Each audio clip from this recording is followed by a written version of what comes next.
السلام عليكم ورحمة الله وبركاته. الحمد لله رب العالمين والصلاة والسلام على أشرف المرسلين وعلى آله وأصحابه وأزواجه وذرياته وأهل بيته أجمعين. சங்கைக்கும் மேன்மைக்கும் உரிய பெரியோர்களே, சகோதரர்களே, எல்லாம் வல்ல அல்லாஹ் ஜல்ல ஜலாலுஹு நாம் செய்யக்கூடிய எல்லா நற்காரியங்களையும் முகஸ்துதியின்றி இஹ்லாஸான முறையில் இறைவனுக்காக மட்டுமே செய்யப்பட்ட நல்வணக்கங்களில் நம் வணக்கங்களை அல்லாஹ் அங்கீகரித்துக் கொள்வானாக. நாம் செய்யக்கூடிய வியாபாரங்களிலும் தொழில்துறைகளிலும் நஷ்டமில்லாத ஹலாலான முறையில் நிரம்ப லாபத்தை பெற்று லாபகரமான வாழ்க்கை கொண்டு தம் தேவைகளையும் தேவை உடையவர்களின் தேவைகளையும் நிறைவேற்றக்கூடிய நல்ல பொருளாதாரத்தையும் உள்ள விசாலத்தையும் அல்லாஹ் நம் அனைவர்களுக்கும் வழங்கி அல்வானாக. கஞ்சத்தனம் என்கிற தீய பண்பை விட்டு அல்லாஹ் நம்மை பாதுகாத்துக் கொள்வானாக. நம்மை இந்த உலகத்தில் வாழ வைக்கும் காலம் எல்லாம் நோயினுடைய ஆரோக்கியத்தோடு அல்லாஹ் நம்மை வாழச் செய்வானாக. அந்த ஆரோக்கியமான வாழ்க்கை கொண்டு அல்லாஹ் ரசூலை நெருங்கக்கூடிய அனைத்து நல்லவர்களையும் புரியக்கூடிய நல்ல முத்தகின்களின் கூட்டத்தில் அல்லாஹ் நம்மை ஆக்கி அருள்வானாக. திடீர் மரணங்களை விட்டும் தீய மரணங்களை விட்டும் நம்மையும் நம் குடும்பத்தையும் நம் சமூகத்தையும் அல்லாஹ் முழுமையான முறையில் பாதுகாத்துக் கொள்வானாக. மருத்துவமனையின் செலவினங்களை விட்டும் வேதனைகளை விட்டும் அல்லாஹ் நம்மை காத்தருள்வானாக. நம்மில் யாரெல்லாம் நோயால் பாதிக்கப்பட்டு வீடே கதி என்றும் ஆஸ்பத்திரியே கதி என்றும் அல்லல் பட்டும் அவதியுற்றும் இருக்கிறார்களோ அத்தனை மக்களுக்கும் வெகு விரைவில் நோயை போக்கி உடல் ஆரோக்கியத்தை வழங்குவதோடு அவர்களை கூட அவர் குடும்பத்திற்கும் சமூகத்திற்கும் பலன் தரக்கூடிய மக்களாக ஆக்கி அருள்வானாக. நாம் இந்த உலகத்தில் வாழ்ந்து மறைகிற நேரத்தில் லா இலாஹ இல்லல்லாஹ் முஹம்மதுர் ரசூலுல்லாஹ் என்ற கலிமாவை மொழிந்து ஜன்னத்துல் ஃபிர்தௌஸை கண்ணால் கண்டு மகிழ்ந்து சிரித்த வண்ணமாக மரணிக்கக்கூடிய நிர்வாகியம் பெற்ற மக்களில் அல்லாஹ் நம்மை ஆக்கி அருள்வானாக. மரணித்தும் மரணிக்காத இறைநேசரின் கூட்டத்தில் அல்லாஹ் நம்மை ஆக்கி அருள்வானாக. நாளை மறுமையிலே மாணவி முஹம்மது ரசூலுல்லாஹி ஸல்லல்லாஹு அலைஹி வஸல்லம் அவர்களின் திருக்கரங்களால் ஹவுதுல் கௌசர் என்கிற தடாகத்தில் நீர் வருகி அன்னாரின் ஷஃபாத்தை பெற்று அன்னாரின் கரம் பிடித்து ஜன்னத்துல் ஃபிர்தௌஸ் என்ற உயர்ந்த சொர்க்கத்தில் அவர்களோடு அல்லாஹ் நம்மை சங்கமிக்க செய்வானாக. எல்லாவற்றுக்கும் மேலாக இறை அன்பை பெற்று இறைவனை பார்த்து பரவசம் அடையக்கூடிய அவர் லிக்காவையும் ரிலாவையும் பெற்ற மக்களில் அல்லாஹ் நம்மை ஆக்கி அருள்வானாக. வருகிற தேர்தலில் அல்லாஹு ஜல்ல ஜலாலுஹு எல்லா சமூகத்திற்கும் நலன் தரக்கூடிய எல்லா மக்களும் எதிர்பார்த்து கொண்டிருக்கக்கூடிய நல்ல ஆட்சியாளரை அல்லாஹ் நமக்கு தந்தல்வானாக. அருமையான மூமின்களை, பள்ளிக்கூடங்கள் விடுமுறை விடப்பட்டு விட்டன. பள்ளிக்கூடங்கள் விடுமுறை விடப்பட்டால் மாணவ செல்வங்கள் தங்களுடைய நேரங்களை கழிப்பதற்காக விளையாட்டில் ஈடுபடக்கூடிய பழக்கங்களை பார்க்கிறோம். காலையில் வாக்கிங் போனீங்கன்னா பசங்க 10 பசங்க 4 பசங்க பேட்டை தூக்கி போவோம், 4 பசங்க ஸ்டெப்பை தூக்கி போவோம், 2 பேர் பால் தூக்கிட்டு போவோம். இப்படி விளையாடுற காட்சியை பார்க்கிறோம். இந்த விளையாட்டை பற்றி இஸ்லாம் என்ன சொல்லுகிறது என்பதை நாம் கொஞ்சம் அலசி ஆராய அவசியப்பட்டிருக்கிறோம். கண்மணி முஹம்மது ரசூலுல்லாஹி ஸல்லல்லாஹு அலைஹி சொல்வாங்க, அல் முஃமினுல் கவியு அஹப்பு இலல்லாஹி மின் மூமினின் லைஃபின் என்று சொல்வார்கள். ஒரு பலகீனமான மூமினை விட வலு நிறைந்த பலமுள்ள மூமின் அல்லாஹ்வின் பார்வையில் சிறந்தவன் என்று பெருமானார் ஸல்லல்லாஹு சொல்றாங்க. இந்த விளையாட்டு அப்படிங்கிறது மனுஷனுக்கு உடல் ஆரோக்கியத்தை தருகிறது, உடல் வலிமையை தருகிறது. அப்படி என்று சொன்னால் விளையாட வேண்டும் என்பதை மார்க்கம் கற்றுத் தருகிறது. அந்த விளையாட்டு எப்படி இருக்க வேண்டும் எப்படி இருக்கக்கூடாது என்பதையும் நமக்கு வரையறுத்து மார்க்கம் சொல்லி காட்டுகிறது. கண்மணி முஹம்மது ரசூலுல்லாஹி ஸல்லல்லாஹு சொல்வாங்க, அல்லிமு அப்னாஅக்கும் அஸ்ஸபாஹத வர்ரம்ய என்று சொன்னார்கள். உங்கள் குழந்தை செல்வங்களுக்கு நீங்கள் நீச்சலையும் அதுபோன்று அம்பு எறிவதையும் கற்றுக் கொடுங்கள் என்று பெருமானார் ஸல்லல்லாஹு அலைஹி சொன்னாங்க.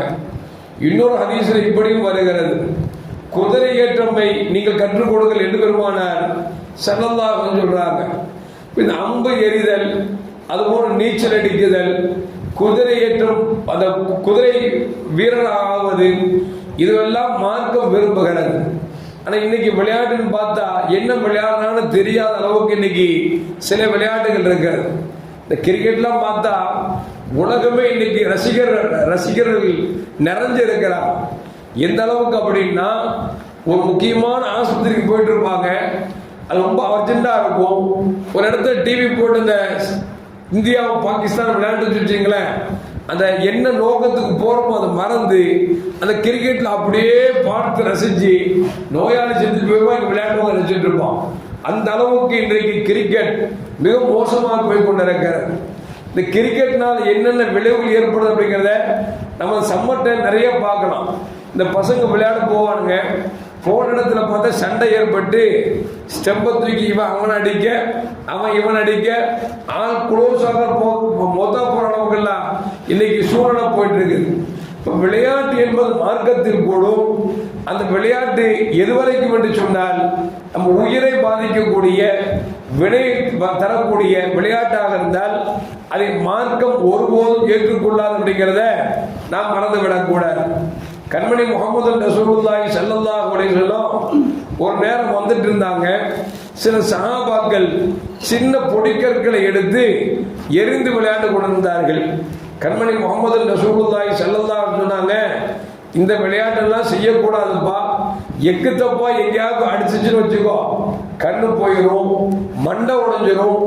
அதனால் நீங்கள் மனிதர்களை அச்சம் ஏற்படுத்தக்கூடிய இது போன்ற விளையாட்டுகளை நீங்கள் தவிர்த்துக் கொள்ளுங்கள் என்று நபிகள் நாயகம் ஸல்லல்லாஹு அலைஹி அவர்கள் விளையாண்டு கொண்டிருந்த சிறுவர்களுக்கு பெருமானார் ஸல்லல்லாஹு அறிவுரை கூறினார் என்பதும் வரலாற்றிலே வருகிறது. இன்னைக்கு நம்ம பசங்களை பார்த்தீங்கன்னா, இந்த கர்ச்சீப் வச்சிருப்பான், போயிட்டே இருப்பான், ரெண்டு சுத்தி பட்டுன்னு இழுத்தா வச்சுங்களேன், அல்லாஹ் அக்பர் வழியை தாங்கவே முடியாது. இப்பதான் குறைஞ்சி போச்சு. இப்போ பசங்க கையில செல்போன் வந்ததுனால இப்ப அந்த கர்ச்சீப்பு, அந்த கீ செயின் அப்படிங்கிறத ஒண்ணுமே இல்லை. யாரை பார்த்தாலும் ஒரு செல்லுக்கு 2 செல் இருக்குது, அப்படித்தான் போயிட்டு இருக்குது. இன்னும் சொல்ல போனா பசங்க விளையாடுற அந்த எண்ணமே போய் இப்ப என்ன கேமுக்குள்ளே விளையாட ஆரம்பிச்சுட்டான். இவன் அவனை தாக்குறது சொல்லி கேம்ல என்ன விளையாட்டு இருக்குதோ அந்த விளையாட்டை கொண்டு இன்னைக்கு மூளையை ஃப்ரெஷ் பண்றன்னு சொல்லி மனிதன் தன்னை அழித்து கொண்டிருக்கிறார். இதுவெல்லாம் மார்க்கத்தில் கூட. சுருக்கமா சொல்ல போனா நபிகள் நாயகம் சொன்னாங்க, அல்லாஹ்வை மறக்கடிக்கக்கூடிய எந்த விளையாட்டாக இருந்தாலும் அந்த விளையாட்டு கூடாது என்று கண்மணி முகமது ரசூலுல்லாஹி ஸல்லல்லாஹு அலைஹி வஸல்லம் நமக்கு சொல்லி தராங்க. நேற்று ஒரு செய்தி படித்தேன்.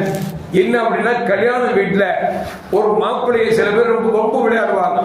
அதுல நம்ம மக்கள்கிட்ட பார்த்தீங்கன்னா, கல்யாண வீட்டில் அந்த கல்யாணத்துக்கு முன்னால பெரிய உடஞ்சி கொண்டு நிற்பாங்க. நின்றா மாப்பிள்ளை வருவார், கதவு பார்த்தீங்கன்னா மூஞ்சையெல்லாம் மூடி அப்படி ஒன்றும் தெரியாத போதாக வருவார்.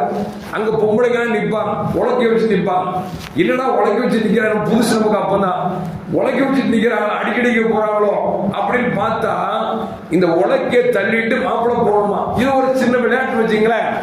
இந்த மாதிரி நேற்றுக்கு முந்தைய தினத்துல ஒரு கல்யாணத்தில் ஒரு மாப்பிள்ளை ஃப்ரெண்ட்ஸ் மாதிரிலாம் தூக்கி போட்டு பந்தாடி இருக்காங்க, தூக்கி போட்டு விளையாண்டு இருக்காங்க. அப்படி விளையாடுகிற பொழுது கை தவறி கீழே விழுந்து விட்டான். மாப்பிள்ளைக்கு கழுத்து உடஞ்சி போச்சு, இடுப்பு உடஞ்சி போச்சு. இப்ப என்ன நோக்கத்துக்கு கல்யாணம் முடிச்சானோ அங்க கல்யாணத்துக்கு வேலை இல்லாம ஆகி ஆஸ்பத்திரியில் படுத்துட்டு இருக்கிறான்.